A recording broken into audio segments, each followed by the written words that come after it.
Welcome back to this small experimenting table, and today I want to do a couple of things regarding energy harvesting again.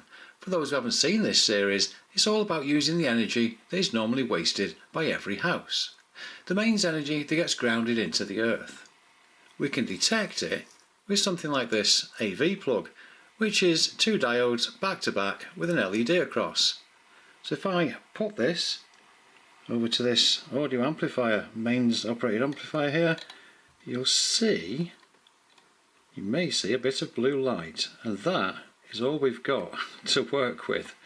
Now the total power is only in the microwatts, so it's practically nothing as you've seen, but it can be picked up and used to run little things for free, something like this pulse motor here.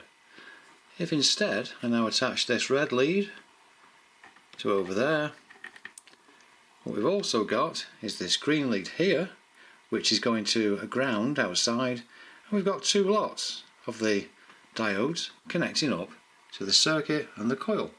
And as you can see, that motor is picking up speed. And you might agree, it's running along very nicely indeed. So what I want to do is to take those diodes off there, they look a bit ugly, and I want to put them onto a piece of Vero board, neaten it all up, to basically be a full wave bridge rectifier. So that'll neaten that side up. Then I want to replace that circuit and that coil because they came from a waver. Here we go, one of those things there, a dancing waver, and I can't find any more of those, and it'd be very difficult to replicate any system that I might come up with if you can't even get the components. So I want to get rid of this guy. I want to get rid of the circuit and the coil and make my own. The whole idea will be that you might be able to make something like this yourself. I've showed the making of the pulse motor in a previous video, and I've showed how to do this setup before now as well. So what we need is a circuit and a drive coil. Well, on the drive coil side, what I'm going to use is a sewing bobbin. I believe it was Lid Motor who first showed making coils on these type of things. And I'm going to use 38 gauge wire, fill it up to the top, see how many turns I can get. Hopefully there'll be somewhere around 500 ohms, the same as that one there. I'm a little bit worried about the size of the hole in the middle, considering the size of the magnets, but we'll see how we go. And then I've got to find a driving circuit so we can get the thing powered. I'll come back to the circuit and the coil later. The first thing is I'll just get those diodes onto that board and then come back. And there we go, that is much neater. So here's the back of it as well. Next thing to do is to replace that mess with that and check that this works. Right, that's the ground from outside connected up, and now we'll connect up this one and we'll see if it kicks, we'll see if it works. Oops, there we are. Right. Yeah, okay. Right, so that's that one, that's wonderful. Now, got to wind the coil. Well, here we are, about an hour and a half later, and hundreds of turns.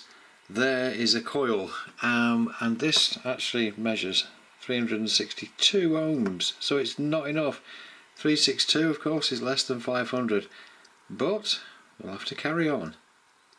Right, I might have had a good idea here. What I've done is I've replaced this coil with this one, so you can see a leg dangling away over there, and if I bring this coil near to that, well, let's see, do we get a kick? And I'm hoping so. Oh yes, maybe this is going to work. Right, well, that is one heck of a relief. We've got the same circuit, of course, but instead of the usual 500 ohm coil, we've got the home wound 362 ohm coil, and it is running it. Right, okay, so that's that relief. Now, next thing, move on to the driving circuit and replace all of that as the next part. And just before I charge up the battery for tomorrow's build of the circuit, look at the speed of this now. I had to go and get the camera from the table. I was going to leave it there for charging in the morning, but that is pretty rapid. I think that's the fastest yet. Oh yeah, roll on. Okay, see you in the morning. Well, good morning. The camera battery is now charged and this is still spinning around completely fine. What I'm hoping to do is find a circuit I can put on this little piece of board, and then I'll be able to put that and the diodes together, make a nice little, circuit arrangement. So, next thing, find a circuit. There we are, that's the circuit built. I don't know whether this is going to work, but there's only one way of finding out. One thing I have decided to do is, because I've left a bit of extra wire on this coil, I can put it against the stanchion thing there, and it should neaten things up. Now I'm not 100% sure yet whether this will fit. Well, yeah, I've still got a bit of room on the end. Okay, yes, I'll do it that way. Then I'll put the drive circuit and the diodes on this end. And unfortunately it looks like this is a fail. I do recall one thing about these circuits, and that is you have to spin the rotor up fast. But if there's not enough energy coming in to trigger the thing to run fast, it wouldn't work anyway, would it? So after quite a while of trying and changing components out and the rest, I thought, no, I don't think this is going to work, so I'll go more conventional, I think. So in that light, I then did the sensible thing and spent the next hour and a half making another coil. And it's the same as the other one, it's got about 360 ohms on it. So the next thing to do is to make a circuit that uses a powering coil and a pickup coil to trigger the transistor. Make things fairly simple, but to get something that works. In fact, here's something a bit funny. I was just starting to desolder it, and if I hold that point there or put that red lead onto the connection, if I touch there with the soldering iron, the green light comes on. So I just thought that was kind of fun. Anyway, hey, something about counting chickens before they hatch or something. This hasn't stopped yet. I'm going to keep an eye on it. Now it has slowed down, but you might be able to see how it's kicking. There's a slight kick. I don't know if this is going to come out. That is a different rotor, by the way. I'll explain more later. To the eye, it seems to be... I will find out. Haha! Got it. And it might actually be too quick, because I don't have a little piece underneath in the middle of the needle to stop it from wandering around, As these things speed up, they tend to wander, so I tend to put something underneath to make sure it stays central. But this is spinning nicely now on this circuit. I'll show the circuit diagram as soon as I've made it. But the key and secret to it, well, there we go. Yep, thought that might happen. Key and secret to it all was a 47 microfarad across the inputs. Oh, it's still spinning though, even though it knocked itself sideways. Right, I'll come back in a couple of minutes when I've fixed that. What I'm going to do is, in the top right, I'm going to have the starting up of this motor and show you a little run of how it picks up the speed from a very low turn. So, start off really slow. And that's one feature of this that it will do, and that is it doesn't need to be spun fast to keep on going. Just, push round slowly and it'll pick up its own speed. So I'll leave that running in the top right while I make the changes to this circuit and show you how I'm making it, well, finished up.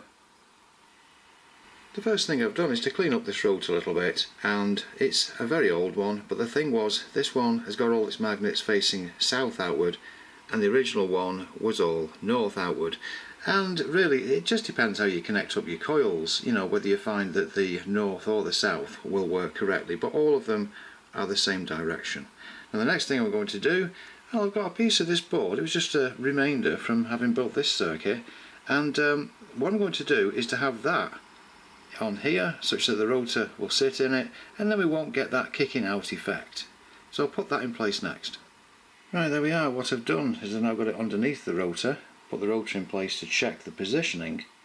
Now if I remove the rotor from there, you can see how it sits, and it'll just sit in this nearest little hole, but that'll stop the thing from jittering outwards when it picks up speed, which is a quite marvellous feature really, how fast this goes compared to the waver circuit and how fast the rotor didn't go before. I'll post the schematic at the end, but the next thing to do is to tidy this circuitry up, put it on a nice little piece of board and then attach it to this tile. Okay, so the little piece of board underneath is now on test. That's spinning very nicely, very fast, and I've got this first part of this board done. I'm using just regular signal diodes that I've salvaged. So they came off this very old board.